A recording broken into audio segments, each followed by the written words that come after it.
G stand by all, سب بیٹھ جائیں گے.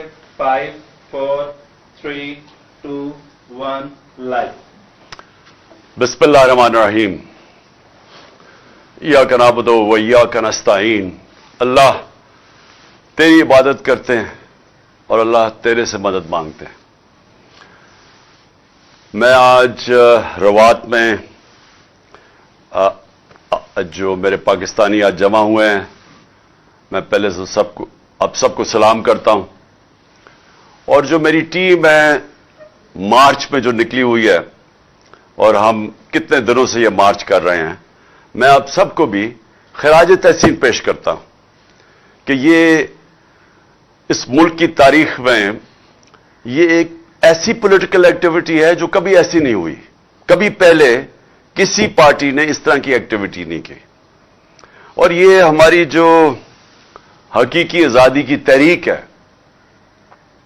یہ شروع ہوئی تھی 7 مہینے پہلے، جب ہماری حکومت کو ایک سازش کے تحت، بیرونی سازش جس کے ساتھ مل گئے ہمارے میر جعفر اور میر صادق، کیونکہ کبھی بھی بیرونی سازش کامیاب نہیں ہوتی جب تک کہ اندر سے غدار مدد نہیں کرتے بیرونی سازش کو کامیاب کرنے کی. تو انہوں نے ہماری گورنمنٹ گرائی اور تب سے میں میدان میں ہوں. تب سے تحریک انصاف سارے پاکستان کے اندر اپنا موقف عوام کی طرف لے کے جا رہی ہے اور عوام کو جگا رہی ہے، شعور دے رہی ہے. اور میں جتنا بھی اللہ کا شکر ادا کروں وہ کم ہے. جو میں نے ان 7 مہینے میں دیکھا، میں نے اپنی 26 سال کی سیاست میں یہ نہیں دیکھا.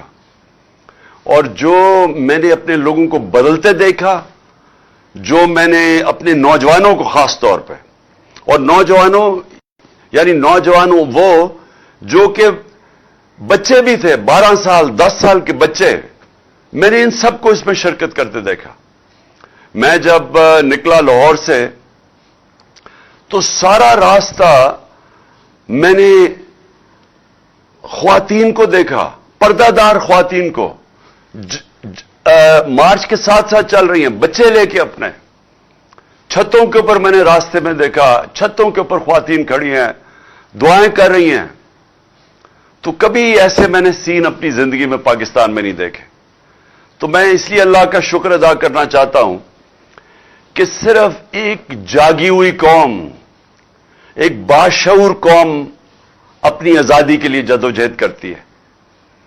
غلام کبھی بھی آزاد ہونے کی کوشش نہیں کرتے، غلام ہی رہتے ہیں. اور لیکن جب ایک انسان کو سمجھ آ جاتی ہے کہ آزادی کیا ہے، تو تب پھر وہ کھڑا ہوتا ہے اپنی آزادی کے لیے. تو ہماری یہ جو تحریک شروع ہوئی 7 مہینے پہلے، سارے پاکستان میں ہم نے جلسے کیے اور پھر لوگوں نے قربانیاں دی اس پہ.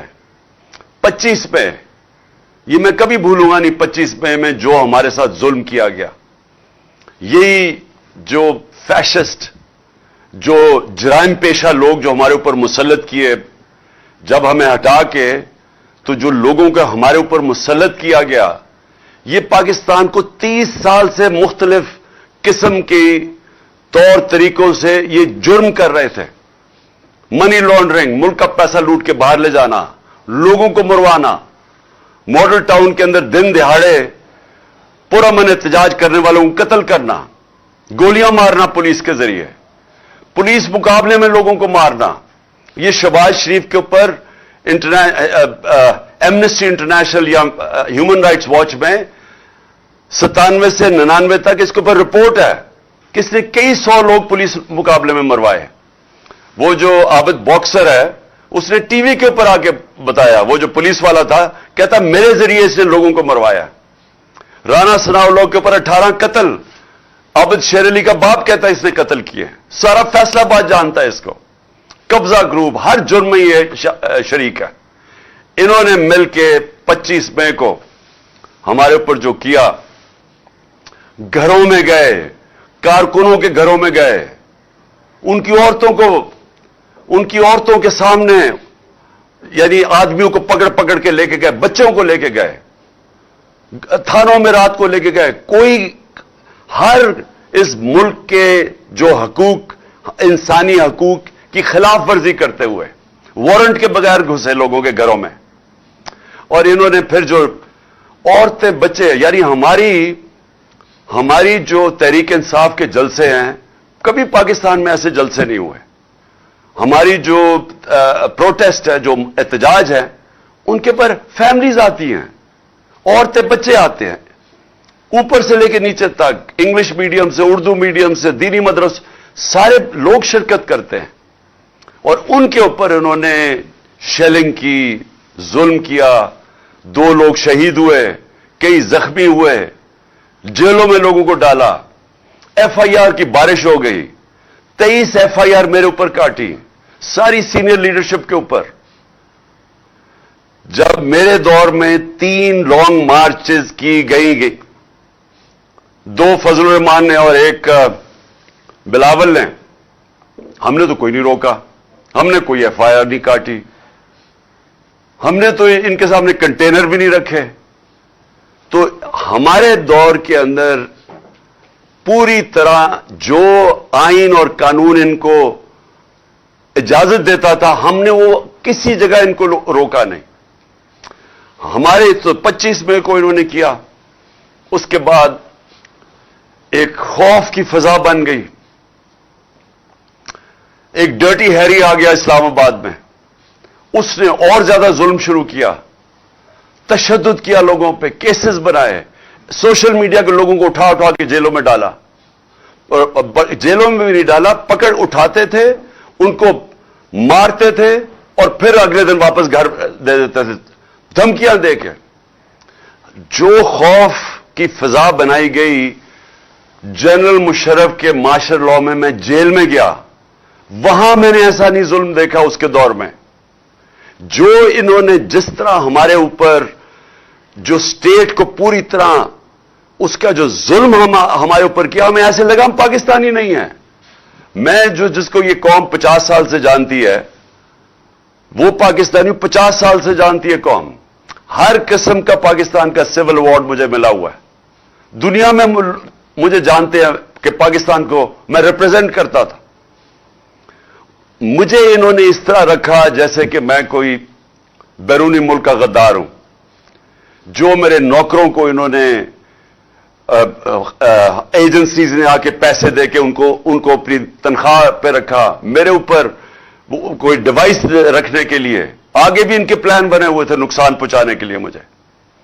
اس کے علاوہ جو انہوں نے شہباز گل کو جس طرح ایک کوئی جملہ کہہ دیا پکڑ کے, ایک جملہ ٹی وی پہ کہا, پہلے تو ٹی وی بند کر دیا ایئر وائی, اس کے اوپر اس کا وہ جو پروڈیوسر تھا اس کو اٹھا کے لے گئے رات کے 3 بجے.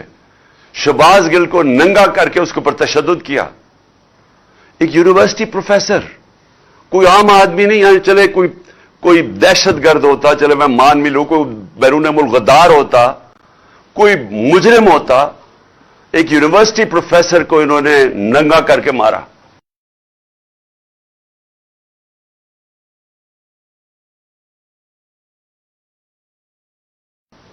صرف خوف پھیلانے کے لیے. یہ جو ہیری آیا, اس نے سوچا کہ یہ جس طرح یہ پہلے کرتا آیا بلوچستان میں دہشت گردوں کے خلاف, ہمارے اوپر وہ شروع کر دیا. پھر اعظم سواتی سے کیا 75 سالہ سینیٹر, یہ میں آپ بتا رہا ہوں کہ یہ ہماری ملک کی تاریخ میں کبھی ایسی چیزیں نہیں ہوئی. اس کو ٹویٹ کے اوپر مارا, پہلے گھر میں اس کے پوتا پوتیوں کے سامنے, پھر جا کے ننگا کر کے اس کو ایجنسی کے حوالے کیا جدھر اس کے اوپر تشدد کیا گیا. اور اس کے بعد ڈرانے کے لیے کہ اس کا منہ بند ہو جائے, اس کے میاں بیوی کی ایک کیسٹ اس کی بیوی کو بھیجی. کبھی ملک کے ایسے نہیں گرا. اور صرف بتانے کے لیے, کوشش کرنے کے لیے, ہمیں بتانے کے لیے کہ جو تمہارے سے بولے گا ہم تمہارا یہ مثال بنائیں گے. اور پیغام بھیجے گئے. اعظم سواتی کے اوپر جب تشدد ہو رہا تھا تو اسے کہا کہ یہ عمران خان سے ہم یہ کریں گے, کہ جس طرح عمران خان ڈر جائے گا اور چپ کر کے بیٹھ جائے گا. اور پھر میرے اوپر جو